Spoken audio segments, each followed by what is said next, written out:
oh boy, do I have an episode for you today. I still almost can't believe she decided to come on the podcast and talk to you guys. I have been following her for so many years. She puts the most incredible content out for us to consume. She is a leader in the pet food space. She is the biggest advocate and has been doing this work for so long. If you don't already know who I'm talking about, her name is Susan Thixton, and she runs the blog Truth About Pet Food. I am just in awe of the dedication she has to all of our pets, not just hers, though it started out with her pets, but the dedication she has to all of our pets and us pet parents as consumers. She is the best and biggest consumer advocate in the pet food arena. And sometimes that's not the most incredible thing for her. She has had some really negative interactions with people in the pet food industry because of it, but she continues to put the information first, uncover and reveal the nasty truths about the pet food industry, regardless of what anyone has to say about it, because everything she does is to make our pets' lives better and to provide us information to make educated and informed decisions for our pets. So without any further ado, let's get into today's episode with Susan Thixton. We are going to be talking about it all. We're going to be talking about some of the nasty, dirty things you may not want to know, but you need to know. And we're also going to talk a little bit about what she has going on, what she actually does for you as a consumer advocate, and how you can help support her with little, very, very little cost to you. And I think it is one of the most incredibly important things we can be doing. So, and you get something really, really cool for it as well. So let's get into today's episode with Susan Thixton, and make sure to share this episode with any and everyone you know who has a pet, because this is information they need to know. Whether they want to know it or not, they need to know it to be able to make informed and educated decisions to best care for their pets. So let's get into today's episode, and I can't wait to hear the feedback you have on this one.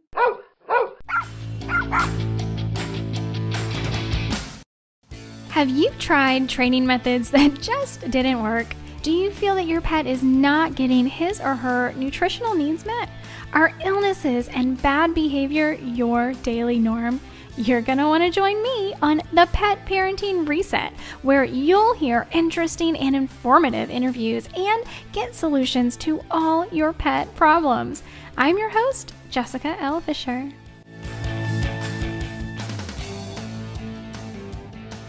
Well, Susan, thank you so much for joining me today on the Pet Parenting Reset.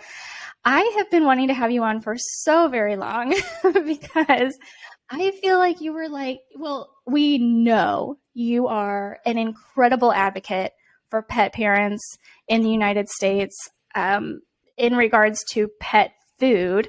And your website, The Truth About Pet Food, is a testament to that.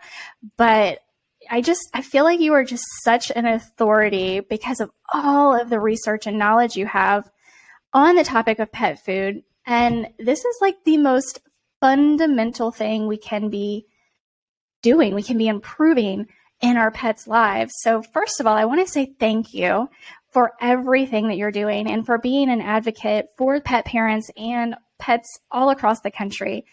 And if people aren't familiar with you, which I don't know why they wouldn't be, but just in case, can you let them know a little bit about who you are and what you do? Well, you're exactly right. I'm a pet food consumer advocate. And that means that I argue with regulatory authorities on their lack of enforcement of law. That is something that most pet owners don't realize. You think that the FDA has your back, is protecting your pet. And that is really not the case. They openly ignore laws. They call it selective enforcement. And these are significant. They hide regulations. Even manufacturers of pet foods have to purchase the regulations that they're governed by. They're not public information. So with human food, if you wanted to look up how they regulate chicken, as example, you can read until your eyes are crossed all of the applicable laws. That is not the case in pet food. You have to purchase them from the Association of American Feed Control Officials. So it's all hidden, and a lot of it is smoke and mirrors. They show these images on labels of this beautiful roasted chicken when that's not what's inside the bag or can. So it's disheartening. It really is disheartening. And so I try to educate consumers to this. I go to all the regulatory meetings and argue with them on, more transparency for consumers. And in most cases, it goes in one ear and out the other with regulatory, but we keep trying. Yeah, I mean, thank you so much for doing what you're doing. And it is just so eye-opening to just read one blog on your website, but to go into a rabbit hole and start really diving in is like you said, very disheartening.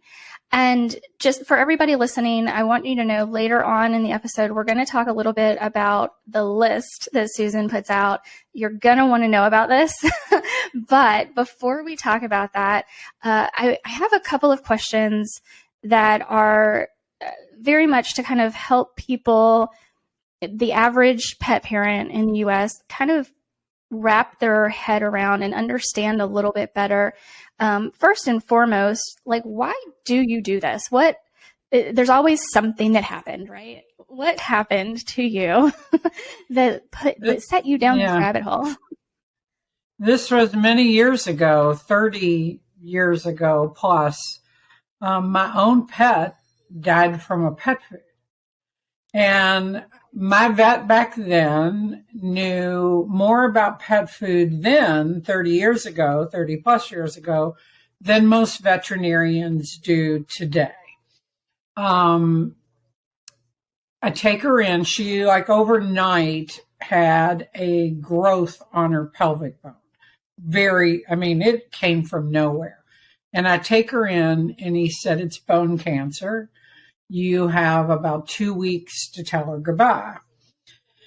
And, in my shock and heartbreak, he said that the bone cancer was more than likely caused from her pet food, from a chemical preservative used in the pet food.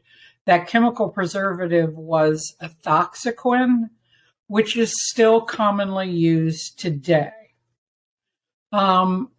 And he said it was used to extend shelf life. Well, this was before the internet, before you could do all this research. So I was so devastated, something in the food that I bought and I trusted for her. And she was, your soul dog, where you love them so much, and you love all of them, but you have those special ones. But I truly think her purpose in life was for this to happen, to send me on this mission. I think she gave her life to help all of us save more lives. Anyway, so I called the pet food manufacturer. My vet said it was used to extend the shelf life. I didn't even really understand what shelf life was at the time, but I called the pet food manufacturer and I asked them how long the food would stay fresh. And they very proudly told me it would stay fresh for 25 years. And that was it. That moment, losing my dog, and then to know it had so much of this chemical preservative in it that it would stay fresh for 25 years. So this vet loaned me textbooks. And then when we had access to the internet, you can research anything. And I had a group of friends say, you ought to start a website. And in 2006, I started Truth About Pet Food. That's a really incredible story. And honestly, I'm kind of blown away at the veterinarian you had back then. I wish we had more veterinarians, like that now. That's incredible. And, I'm sure you've heard this so many times over the years, and it's been a long time, but it's always hard to think back on those pets we had. So thank you for sharing that story. And I, still give my condolences. It's always hard. I understand that.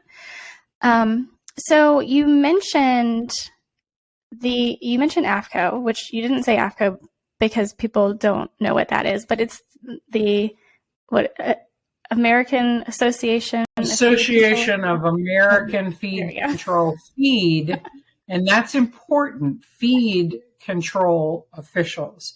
It is a private organization whose members consist of State Department of Agriculture representatives and FDA. So its members are government officials, but this is a private organization, and they write laws.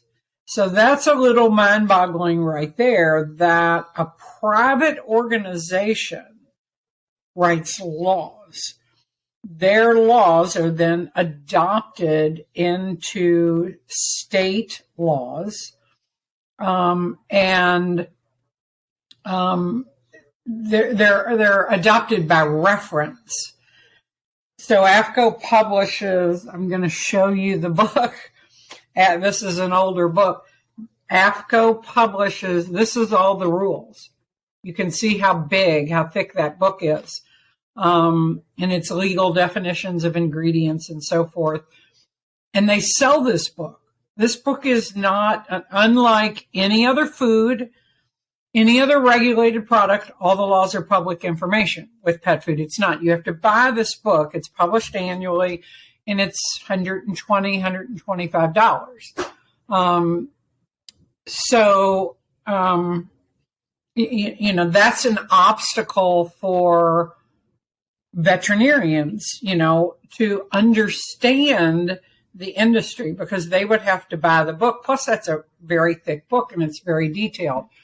Going to meetings, they hold 2 public meetings a year. It costs $500 just to walk in the door to attend the meeting. They're in different locations in the country. The next one will be in August in Baltimore, Maryland. So for me, coming from Florida, I have to fly there. You have to get a hotel room. You're spending $1,500 to $2,000 twice a year just to go and watch these meetings and speak up when they allow you to, so forth, to give comment on what they're discussing.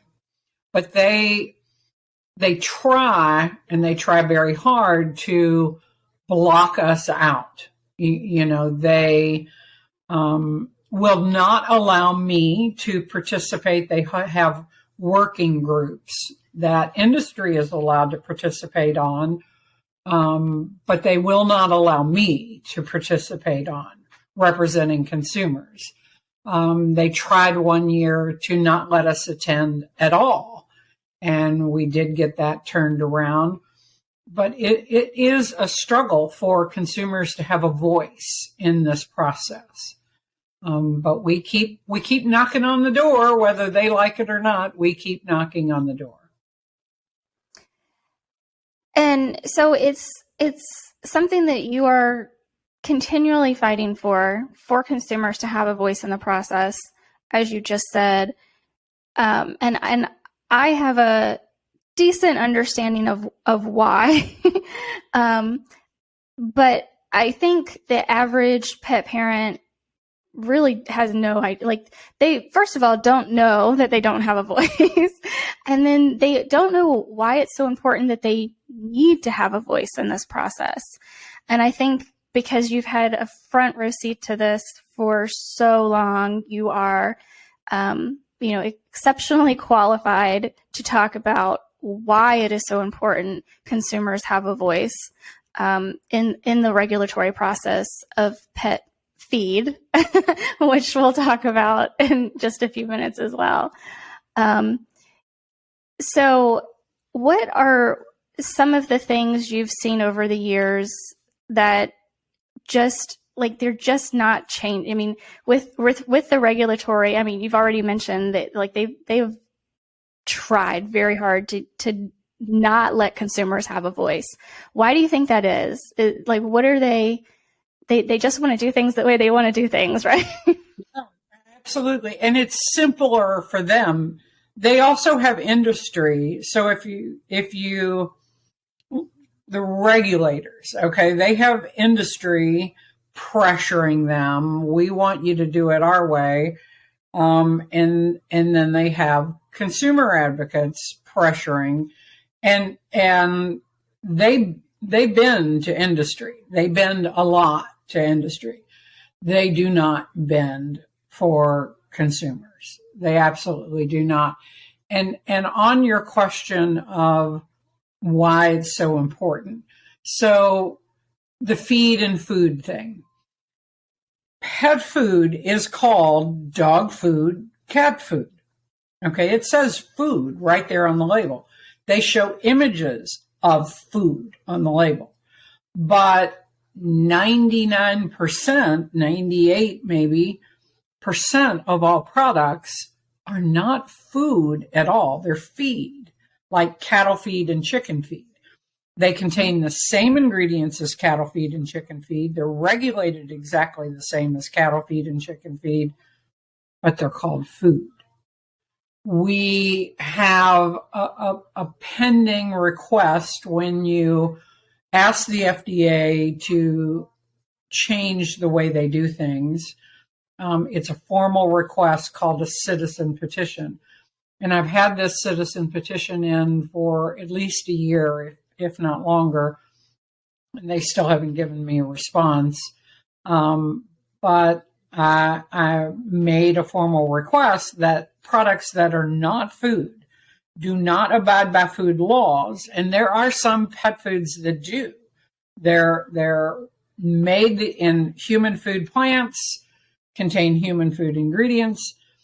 But for the products that are not, that are feed grade, just like cattle feed and chicken feed, to call them dog feed and cat feed so that the consumer knows what they're buying.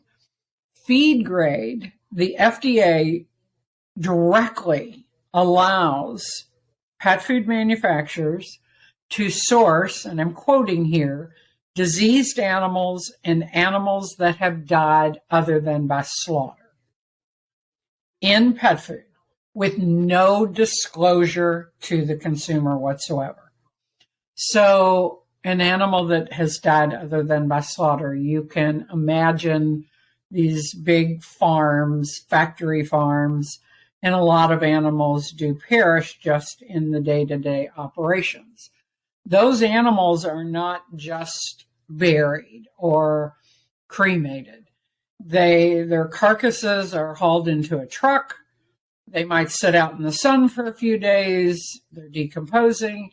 They're ground and sold to pet food. And then the pet food uses this animal that has died other than by slaughter and puts a picture of a beautiful steak on the label. And that's wrong. That's a misleading label. That is misleading the consumer. Consumers deserve to know if their pet's food contains animals that have died other than by slaughter, condemned animal material, so forth. So these are the things that we keep pushing for. I think if more people knew that, more people understood that, certainly if they saw a package that said food and another package that said feed, they would think twice. So Yeah, it's that's right. certainly it's certainly marketing and playing to what they know a consumer will not question, will not think twice about, because it says it's cat food, it says it's dog food. I know for me, one of the most mind-blowing things that people say is like, I can't feed that to my dog or my cat because it's human food. And it's like, what in the world do you think dogs and cats are supposed to eat? Like, where does you think their food comes from outer space somewhere? Like, what's the difference? It might be safer if it came from outer space than feed grade. It drives me up the wall when people say that. But that's, I think, such it goes to show how deeply ingrained the marketing messages are on humans. Like we just have been hearing the same things over and over and over for decades and decades and decades, and now we think that dogs and cats are supposed to eat this food. We have no idea what it is, where it comes from, and it's not the same thing we eat. No, so it's not at all. Most pet foods contain ingredients that would be illegal to use in human food. And many products are labeled in a way, misleading images as examples. So if you went to the grocery and bought a TV dinner and it had a picture of fried chicken on the label, if you open that TV dinner up and there was not fried chicken in that TV dinner, that's mislabeling. That product could be recalled. You could end up suing that company for mislabeling, so forth. That's not the case in pet food. They show grilled chicken. I've called these companies when they show grill marks. They show a chicken breast with grill marks on it. So I've called them. Is the chicken in your food grilled? Well, no. Well, but you have an image of that on your label. Well, it's got chicken in it. And no one holds them accountable. So they sort of have free rein to mislead consumers because no one holds them accountable, even though there are regulations that state you can't have a misleading image on the label. Nobody enforces it. So, in some cases we have laws, but no one is enforcing them. And in other cases, we don't have the laws. So it's a mess. People will often say, oh, yeah, human food's just as bad. No, it's 10 times worse in pet food. Yeah. I know you have a blog on your website, and I will make sure to put the link in the show notes. I often refer to it when I'm talking about the marketing practices of pet food companies, because you kind of break down everything on the front of the bag and everything on the back of the bag, what is required and what is marketing. And all of the images, like you've been talking about, it's all marketing. A lot of the verbiage is marketing and not highly regulated. Something can say natural, and it's not. There's what is natural about what is in that bag, right?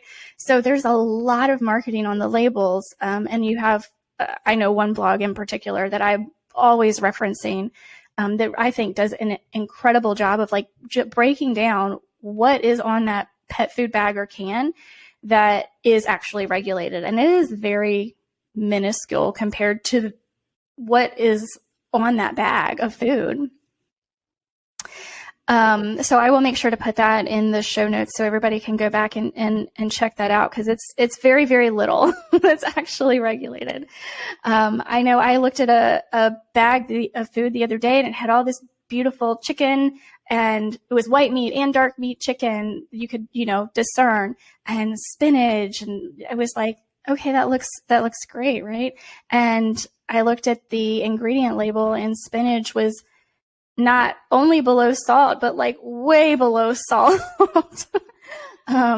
which is another thing that I know Rodney Habib talks about a lot, is the salt divide. So when people are looking at the ingredient label, maybe you can tell people a little bit about how to discern an ingredient label, but it goes from like highest percentage to lowest, and that salt divide is pre-cooking weight. Yeah, pre-cooking weight, heaviest to lightest. Yeah, yeah. And but like as example, chicken. Okay, so we see that word chicken on the label, and our minds are going to what we see in the grocery store for chicken. Every single ingredient in pet food products have their own separate definition. It's not the same definition as in human food. Pet food chicken can be the meat. It can be meat and bones. It can be skin, meat, and bones. Or it can be just bones or just skin. So chicken might be just chicken bones. Like if they mechanically separate the meat from the skeletal carcass, what's left, it's referenced as frames, poultry frames, that can be all that's in that pet food. And we're not told that. We're thinking meat. So every single ingredient has a very unique definition, unique to human food. Pet food chicken also is not required to be USDA inspected and passed. Human food chicken is required to be inspected by the USDA and passed as human edible. So when you see a pet food that the label, ignore the website, nobody scrutinizes websites, and there's a lot of websites that, shall I say, lie to consumers. But if the label of the pet food says human grade, then that means every ingredient in that food is human edible per human food laws, and that the food was manufactured for all the safety standards of human food. Those pet foods are more expensive, but if you can imagine condemned chicken allowed in pet food, the chicken frames, which is not edible for humans, maybe you'll make bone broth out of the chicken frames, so it's more waste material, leftover material in a feed grade product. That's a lot cheaper. Plus manufacturing conditions. Pet food manufacturers are not required to transport ingredients under refrigeration. And in fact, like you'll see chicken meal, pork meal. That meal name means the ingredient was cooked, processed, and cooked prior to manufacturing of the pet food. And it looks like a dry powder. It looks like dirt. Chicken meal, any kind of meat meal, it's just a brown powder. So that's traveled, they deliver that in dump trucks to pet food manufacturers, and it's stored in silos. So the cost of manufacturing in a feed grade facility with these ingredients that do not require refrigeration is a lot less expensive than fresh meat that has to be shipped under refrigeration, that has to be stored under refrigeration. The costs are then much more understandable when you know the differences between the two. And earlier, and since we're talking about quality of ingredients, you mentioned diseased animals and animals that died other than by slaughter. Another term people toss around frequently that I think most people are not familiar with is 4D meats. So you've kind of touched on it a little bit, but can you tell people a little bit more specifically about exactly what 4D meats are and why we talk about them so much? 4D stands for dead, diseased, dying, and disabled. 4D is more, meat is regulated by the USDA. Any food product, except pet food, that contains more than 3% meat is regulated by the USDA. So say a pizza, a cheese pizza, is regulated by FDA. But a pizza with pepperoni and sausage, with 3% meat on it, that would be regulated by USDA. USDA is who classifies these. They are also in charge of all slaughtering facilities. USDA is on site in these facilities. USDA is who classifies the dead, diseased, dying, and disabled. And those are condemned animals. They are rejected for use in human food, but they are welcomed in pet food with open arms. It's horrible. And up the ante of horrible is that consumers are not told. These materials, and I'm talking billions with a B, billions of pounds every year of this condemned material, animal material, is disposed of. It's a method of disposal, is all it is. Pet food, but that we're paying for. Billions of pounds every year goes into pet food. It's not, that doesn't happen very often. Yeah, it happens a lot. It sounds to me like the many arms of regulatory bodies over whether it is the finalized pet food product or ingredients that go into pet food would rather just not inform the consumer, because then the consumer might actually make a decision to buy a product that is not convenient for these regulatory bodies.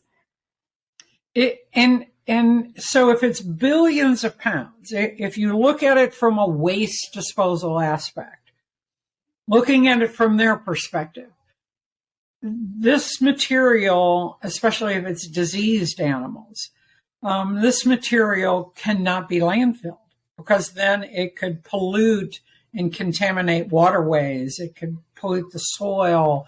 It could make any animals sick in the area. So they do have to dispose of this material somewhere. I get that part of it. The part I have a problem with is disposing of it in a consumable product, a pet consumable product, with no disclosure to the consumer. That's the horrible part. Yeah, and it almost seems like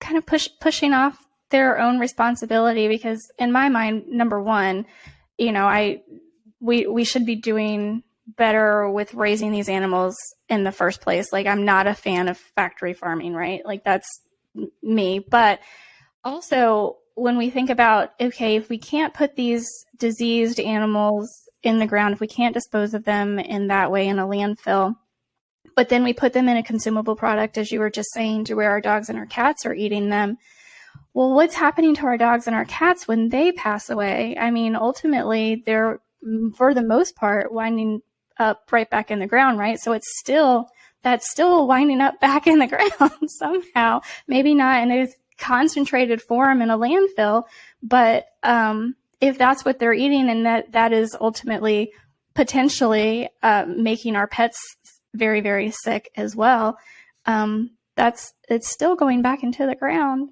I don't know. It just doesn't make sense to me, but it's maybe it makes sense. A time bomb, I think. I really do believe it is a ticking time bomb, because just think when animals poop. So if it's a diseased animal processed, and it depends on the state, but as example, like when these turkey farms or poultry chicken farms have avian flu, and the whole population, the whole barn has to be euthanized. Some states will allow those sick animals to be processed into pet food. So what if this gets carried on, and what if it goes into pet food and somehow that bacteria or virus or whatever survives the process? It survives and comes out the other end of your dog and lands in a park, lands, in your backyard. And when you pick it up, you get sick. It's a ticking time bomb. I don't know all the possibilities of what could happen, but it makes sense to me that a lot of bad things could be happening from this. Plus, you see on the internet all the time, and I've written the FDA about this, people will eat their pets' food. Little kids picking up the pet food and eating it. Oh my goodness. And there are, from some of there was a survey done where I think 2 of 10 people, 2 of 10 pet owners admitted they have tasted their dog or cat's food. Well, if that food contains diseased animals or animals that have died other than by slaughter, that's extremely dangerous for that human to be eating that. And FDA ignores it. To me, there should be warnings on that label that absolutely do not consume this. But yeah. But also those warnings, if they were to put those warnings on the bags, then again, it might make a consumer who is trying to do their due diligence and actually reading the package, it might make them raise an eyebrow and ask some questions, right? Yeah. And if consumers ask too many questions, then their whole scheme of waste disposal gets a hitch in it. Then we get a problem. What are we going to do with all of this billions of pounds? And this is just animal products. The same holds true for everything else down, all the rest of the ingredients as well, too. Yeah. So another topic that you write on extensively are pet food recalls. And one in particular that I think is very intentionally blown out of proportion are salmonella recalls, because when they're blown out of proportion, it's usually with a fresh food company, probably a raw food company. But what I notice when I look at the information that you provide to consumer pet parents that you're getting directly from like the FDA website and passing along is that these dry food, highly processed rendered kibbles on, that are in a bag on a shelf in a grocery store or a pet store have significant, as far as like volume of product recalled, significantly more salmonella recalls. Am I getting that correct? You are, yeah. The FDA has, they're called enforcement reports. And if you search the FDA enforcement reports, you can look up any recall in the enforcement reports. And almost all of them, some of them, they leave off this information, but they will disclose how many pounds of pet food. So as example, Midwestern pet food, a dry pet food, had a salmonella recall 2 years ago, a year and a half ago, and it was over 6 million pounds of pet food recalled in that one recall.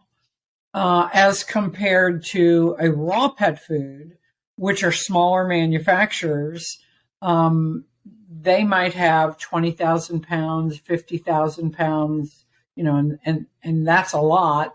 But that would be the max. So I went through as far back as FDA records had, and this was several years ago I did this. It took me 2 weeks to go through all the recalls as far back as FDA records had, and got the pounds and the cause of each recall from the enforcement report, and I put it in a big spreadsheet, and then I added up all the dry foods, all the wet foods, like canned foods, all the raw, so forth. And for pathogenic bacteria recalls alone, and I think this is from 2018 to through 2022. So this is a time frame when FDA was heavily scrutinizing raw pet foods. In that time period, 84% of pounds recalled for pathogenic bacteria were for kibble, and only 14%, 15% were for raw foods. So that's a pretty big difference from what I think the average consumer thinks in their head about salmonella or pathogenic bacteria recalls. So, and in my mind, even these pathogenic bacteria recalls, while, yeah, we might want to have some level of concern for our pet, they're much more adept at being able to handle and not really get sick from these things. It's the potential for humans to get sick that we're more concerned with. Is that also correct? Yes. Yeah, pets can handle it. Now, an immune compromised pet, maybe not. Right. But I believe that the FDA's major concern is human illness, not pet illness. But to date, there have been only 2 human illnesses linked to raw pet food. There have been 49 human illnesses linked to kibble pet food, pathogenic bacteria. Yeah. So interesting. And the FDA has warnings, even with this, even when significantly more pounds of pet food, of dry pet food, have been recalled for pathogenic bacteria, significantly more human illnesses have been linked to a dry pet food. The FDA website only contains warnings for raw pet food. There are no warnings for the risk of pathogenic bacteria to dry foods. A certain Very bias. Interesting. Yeah. Oh, for sure. And do you think that's because raw pet foods are not participating in this waste disposal system that they have going on? Well, some of them do, actually. That is something that I hear from pet owners, and they'll go, "Oh, I'm good. I feed raw." Well, there are bad raw manufacturers out there too that use animals that have died other than by slaughter in a raw pet food. And that's not good. It's not good in any style of pet food. So don't assume that just because it's raw, you're safe. I think the FDA's bias against raw is old school. pet food is supposed to be these little brown balls, or it's supposed to be in a can. This new wave, you bunch of hippies feeding your pets raw pet food. I just don't think they can wrap their brains around it. I just think they're old school. And I do think the raw pet food industry, smaller manufacturers are intimidated by FDA. FDA can be very intimidating if you're a manufacturer, because they can come into your plant and shut you down if they choose, or cause you massive headaches. So smaller manufacturers, raw, cooked, regardless, tend to try to fly under the radar. They don't want to address things with FDA. And I would like to see them get together and go to DC and sit down with FDA and, give FDA an education on what safety procedures they use, and spend some time educating regulatory authorities of what this product is and the benefits it is to pets and so forth. I wish they would do that, but I understand their intimidation at the same time, because, if you show, it's a game of poker in a lot of cases. And if you show your hand too early, you could be in big trouble. Yeah, that is a very interesting outlook for sure. And I see where you're coming from, and that sounds like a really awesome thing to want to have happen as well. Because feeding our pets a whole fresh food diet is, or as much as we can feed them whole fresh foods in combination with, depending on what we can afford, is certainly the way we want to move forward. But I'm glad you brought up that not all raw foods are created equal, because they're not, right? And so that kind of brings me into, I want to ask you about your list, but I want to tell a quick story really quickly before we talk about your list.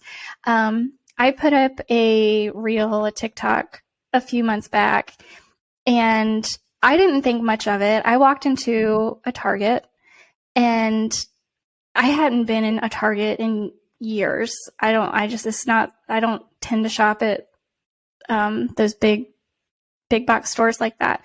And I walked down the pet food aisle, and I was like, oh my gosh, what is this? Like, literally, I was just like blown away. Like, what is this? What is going on here? And so I just took video of all the different pet foods, and I had put some music over it it was a song about how much you lie, right? And it was, my caption was basically just talking about, there's more out there than just this, and this stuff, these companies are really lying a lot to you with their marketing. And I got one comment that really stood out to me, and she was like, I don't understand. You're telling me that everything out there that's available for me to feed my dog is not good. And it really made me think there are so many people out there who literally don't know that there is a whole world outside of what's available on the grocery store shelf. And so I was hoping you would tell people a little bit about the list that you put out every year, because these are going to be companies that are putting out really amazing foods for our pets in comparison to what people are finding on, say, their grocery store shelves. Well, and for pet owners' understanding, before we get to the list, a pet owner years ago, I wrote an article on something, and I think it was with the diseased animals and non-slaughtered animals. And she sent me an email, and she went, no, that can't be true. Absolutely, it cannot be true. And I went, well, yeah, there's the links. It's in the article. Did you click on the links and read that? And she wrote me back, yes, I did, but I don't believe it. It's just not true. And this went back and forth and back and forth. And finally I went, look, if you don't want to believe it, that's fine.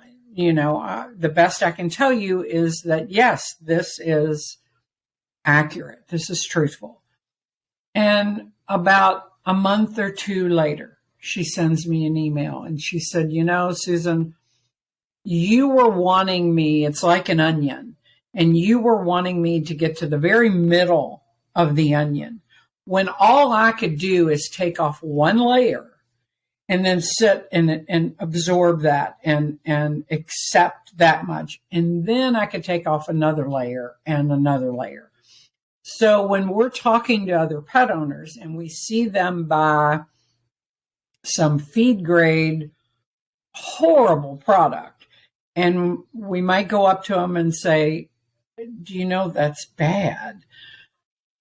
Well, it's hard for them to accept because we're wanting them to get all the way to the middle of the onion just like that immediately. And they might not be able to. So we have to just give it in little doses. So with the list, each year, I publish a list of pet foods that I would trust to give my own pets. I am 100% consumer supported. I would not be doing this work. I wouldn't be able to go to AFCO meetings. I wouldn't be able to have the website, nothing. I wouldn't have a roof over my head without consumers. I take no money from pet food manufacturers. I won't even ever let them buy me lunch. Okay. So I have to have something to keep a roof over my head and do this.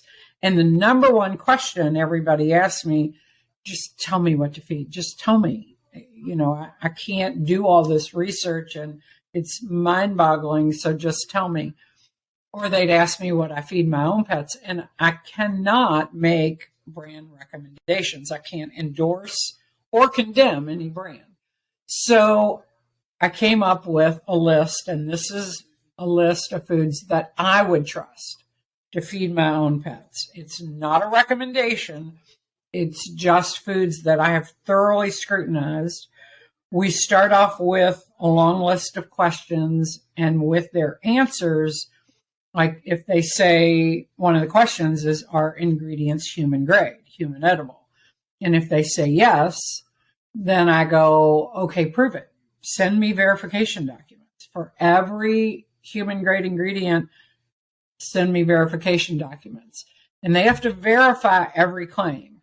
If the meats are humanely raised, sourced from animals who were humanely raised, I need the verification on that. If they're organic, I need the verification on that. It's a very, very detailed process. It takes me about 3 months to get through all of this every year. And that gets published, each new year gets published on December 1st. I'm right now working, pet owners have asked me, and it's, I'm torn. I'm glad I'm doing it, but I'm torn because it's so many hours invested in it. But I'm doing a treat list because pet owners have asked, oh, please, I need treats. And will you do it? And so that should be out. I'm hoping maybe by June 1st. So we'll see. But I've been working on that for several weeks now. But we got a long ways to go. Yeah. Well, that's incredible. I'm glad to hear that. Obviously you have a lot of work to put into it, but it'll also help you to continue to do what you're doing, and also provide people with information that they are really they're really struggling to get on their own. Yeah, because and it's verified. That's the part that I think really, and I didn't initially start off verifying their claims. And a few years in, as I'm learning more, I went, okay, everybody has to provide. And sometimes I have to sign non-disclosure agreements, and that's fine. I'll sign it. Nobody sees the documents but myself. And it's amazing. Even though it's a lot of work, it's so amazing with some of these companies. I mean, they'll send me all these documents and you're looking through these wonderful, healthy, high quality ingredients. And that's so cool to see the efforts that some companies go through for their ingredients. That's really neat. So we're not to that point yet on the treat list, but we will be soon. And that's very rewarding when you see these high quality products out there. Oh, for sure. And another reason that I'm really glad that the list exists is because, even if you do try to put in the work on your own and figure out all of the things that you would prefer for your pet to be eating, and it is a lot of work. I also like to have like rotation and not to feed the same thing all the time. So having multiple companies, multiple brands, and not just in raw food, but also cooked food. And I think you also have some dry food companies as well that are really, really trying to do the very best they can in that medium of still providing, a dry food product to consumers. So thank you so much for doing that and giving people options for their pets and to be able to rotate and not feed their pets the same thing over and over again as well. Yeah. And I do the same thing. We feed part commercial and part home prepared. And the commercial is both cooked and raw, and the home prepared is cooked. I'm not so much a stickler on any one particular style of pet food, but it has to be human grade. The food ingredients have to be human grade. Yeah, I completely understand that, and I think that is definitely the gold standard as well. What I hope the listeners of the podcast know that's the gold standard, and that's what we are hoping for, to get the highest quality foods in our pets, to give them the best quality of life, and not just lifespan, but health span we're talking about now too, right? The actual amount of time that they are healthy in their lives. Well, and you're also, by supporting those companies that are doing it right, by purchasing their foods, you're supporting the good guys, and even if you can't afford to feed 100%, say, human grade and humanely raised, feed some, because again, and don't buy it online unless you're buying it directly from the manufacturer. Find a local independent pet food store and support your local economy by purchasing from somebody in your area. A lot of small independent pet food stores, they know so much about the products that they sell. You can ask the store, how do you select the products that you sell? And listen to the response on that. And if you like it, then support that business. If you don't like it, go to another one. But many of these small companies or small pet stores, they know every detail about the products that they carry. And that's wonderful. That's backup for you. The big online retailers are not going to have your back should a problem occur. That small independent pet food store will. So I'm a big believer in supporting businesses that do the right thing. Yeah, that's a good place to leave off. Support local, support small business, support the ones that are trying their darndest to get it right. Yeah. For you and your pets. So, Susan, thank you so very much for your time and your wisdom and everything you're doing to be advocates for pets and pet parents in the U.S. Where can people, I know we've talked, I know I've said it, but where can people find out more about you and learn more about what you do and the feed that is on the shelves that they're feeding their pets? Well, the website is truthaboutpetfood.com. We also have our consumer association, which most of the content is all on Truth About Pet Food, but our consumer association is Association for Truth in Pet Food. So that helps if consumers join the association. It's $10 a year. The membership into the association helps get me to regulatory meetings. So, whatever that helps. But most of in the newsletter on Truth About Pet Food is free. I think the link is at the top of the page. Just click on that link and subscribe to the newsletter. I send out recall notices, any notices from FDA, educational articles, so forth. They're all sent out through the newsletter. Awesome. So check out truthaboutpetfood.com and the consumer association that she has, because we definitely want to keep Susan going to these regulatory meetings. She is often the only or one of very, very, very few handful of people there who are consumer advocates. And we are so thankful that you are our voice at these regulatory meetings. So thank you. Thank you.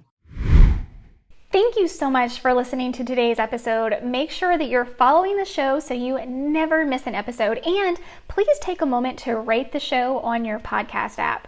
I'd also love it if you'd share this podcast with your friends and family so that they can benefit from the information to help their pets live long, happy lives too. Don't forget to take advantage of this special discount as a listener today and get access to over 100 online videos and my online dog training, The Furry Family Coach. Just go to thefurryfamilycoach.com and use code PODCAST at checkout to get your first month for only $7. That's thefurryfamilycoach.com and use code PODCAST at checkout to get your first month for only $7. I can't wait to have you join and see you on the inside.